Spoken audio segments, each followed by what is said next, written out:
வேட்பாளர் பட்டியல் என்பது எந்த நேரமும் எதிர்பார்க்கப்படுகின்ற சூழல் இருக்கின்ற காரணத்தால் பாரதிய ஜனதா கட்சி, தேசிய ஜனநாயக கூட்டணியினுடைய அனைத்து கட்சிகளும் தேர்தலுக்காக முழுவீச்சில் தயாராகி கொண்டிருக்கிறோம். களம் என்பது இப்போது நடக்க போவது நாடாளுமன்ற தேர்தல், அடுத்து வரப்போவது யார் பிரதமர் என்கின்ற கேள்விக்கான ஒரு விடையைத்தான் இந்த தேர்தலிலே மக்கள் பதிலளிக்க போகிறார்கள். எங்களுடைய பிரச்சாரம் என்பது பலமான கூட்டணியாக தமிழகத்தில் இப்போது தேசிய ஜனநாயக கூட்டணி இருக்கிறது. ஒவ்வொரு பகுதியிலிருந்தும், தென்பகுதியிலிருந்து, வடக்கு பகுதியிலிருந்து, மேற்கு பகுதியிலிருந்து அப்படின்னு சொல்லி பார்க்கும்போது இன்று தமிழகத்திலேயே வெற்றி கூட்டணியாக இருப்பது தேசிய ஜனநாயக கூட்டணி தான். இன்னும் தேர்தல் நெருங்க நெருங்க எங்களுடைய தலைவர்கள் தமிழகத்திற்கு வருகை தர ஆரம்பிக்கின்ற பொழுது, எங்களுடைய தொண்டர்களும் நிர்வாகிகளும் களத்திலே மக்களை தீவிரமாக சந்திக்க ஆரம்பிக்கின்ற பொழுது, ஒரு வார காலத்திற்குள்ளாக 39 தொகுதிகளிலேயும் தேசிய ஜனநாயக கூட்டணியுடைய வேட்பாளர்கள் வெற்றி பெறுவதற்கான சூழல் பிரமாதமாக உருவாகி கொண்டிருக்கிறது. மிகுந்த நம்பிக்கையோடு இருக்கிறோம். இம்முறை மக்கள் ஒரு வரலாற்று சிறப்புமிக்க வெற்றியை தேசிய ஜனநாயக கூட்டணிக்கு கொடுக்க போகிறார்கள். எப்ப வேணா அறிவிக்கிறதா இருக்கிறதா சொல்லியிருக்கீங்க. ஆனா இன்னும் சில கட்சிகளுக்கு தொகுதி எத்தனை என்பதே இன்னும் உறுதியாகல. அது கிட்டத்தட்ட எல்லாமே உறுதி ஆயிடுச்சு. கடைசியா வந்து அந்த லெட்டர் கையெழுத்து போடுறது மட்டும்தான் பெண்டிங் இருக்கு. மற்றபடி எல்லாமே ரொம்ப ஸ்மூத்தா நடந்து முடிஞ்சாச்சு.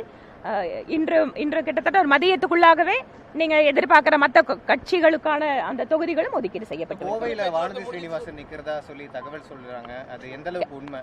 அதாவது மத்திய தேர்தல் குழு எந்த தலைவர்களை நிறுத்துவது, யாருக்கு போட்டி போட வாய்ப்பளிப்பது, யாருக்கு அடுத்த கட்டமாக என்ன கொடுப்பது அப்படிங்கறது எல்லாமே கட்சி வந்து கவனிச்சிட்டு இருக்கு. அதனால ஏற்கனவே எம்எல்ஏ தானே இருக்கிறது.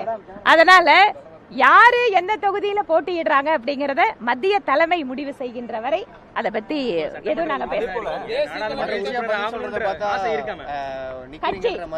கட்சி வந்து வெற்றி பெற போகிறது அப்படிங்கிற எங்களோட கட்சி இதுவரை இல்லாத அளவிற்கு எம்பிக்களை பெற போகிறது அப்படிங்கிற மகிழ்ச்சியோட நாங்க பேசிட்டு இருக்கோம்.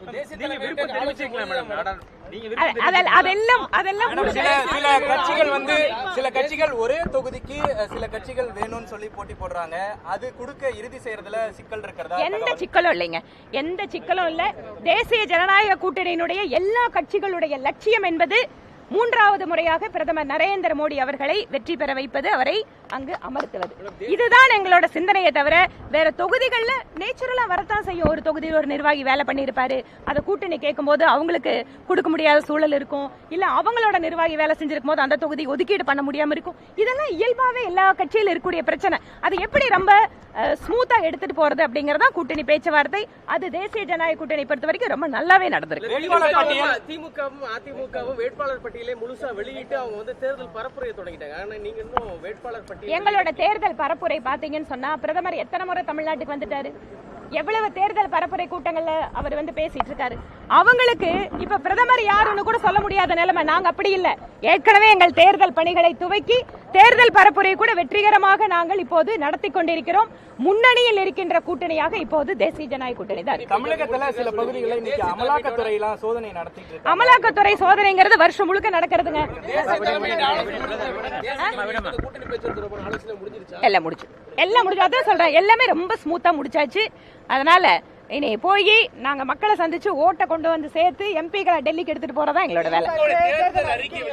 தேர்தல் அறிக்கை பொறுத்த வரைக்கும் திமுக தேர்தல் அறிக்கை ஏதோ திராவிட முன்னேற்ற கழகமே டெல்லியில போய் மத்திய அரசாங்கத்தை நாடு முழுக்க நடத்துற மாதிரி ஒரு பொய்யான தேர்தல் வாக்குறுதி தான் அந்த தேர்தல் அறிக்கை என்பது. ரெண்டாவது இன்னொரு பக்கம் சிலிண்டர் விலை குறைக்கிறோம், பெட்ரோல் விலை குறைக்கிறோம். 2021 இதே தாங்க நீங்க தேர்தல் வாக்குறுதி கொண்டு வந்தீங்க. உங்களை மக்கள் ஆட்சியில் அமர்த்து 3 வருஷத்துக்கு அப்புறமே நீங்க ஏன் குறைக்கல? இப்ப பாராளுமன்ற தேர்தலுக்காக திருப்பி குறைக்கிறேன்னு சொல்றது அப்பட்டமான பொய். மக்களை வந்து திருப்பி இன்னொரு பொய் வாக்குறுதி கொடுத்து ஏமாத்த முடியும் அப்படின்னு திராவிட முன்னேற்ற கழகம் நினைக்கிறது. இந்த தேர்தலில் அது நடக்காது. மக்கள் விழித்துக் கொண்டிருக்கிறார். அவங்க என்ன சொல்றாங்க, தேர்தல் நேரத்துல 2 ரூபாய் நீங்க குறைச்சிட்டீங்கன்னு ஒரு குற்றச்சாட்டு சொல்றாங்க. அதுக்கு முன்னாடியே நாங்க 6 மாசத்துக்கு முன்னாடியே பெட்ரோல் டீசலோட விலையை வந்து குறைச்சிருந்தோம். நாங்க வேணா டேட்டா கொடுக்கிறோம். தேர்தலுக்காக இல்ல, எப்பெல்லாம் வாய்ப்பு கிடைக்குதோ அப்போதெல்லாம் பிரதமர் மோடி அவர்கள் ஏழை எளிய மக்களுக்கு எப்படி உதவி செய்யணுமோ அப்படி பண்ணிட்டு இருக்காரு. ரொம்ப நன்றிங்க. நன்றி.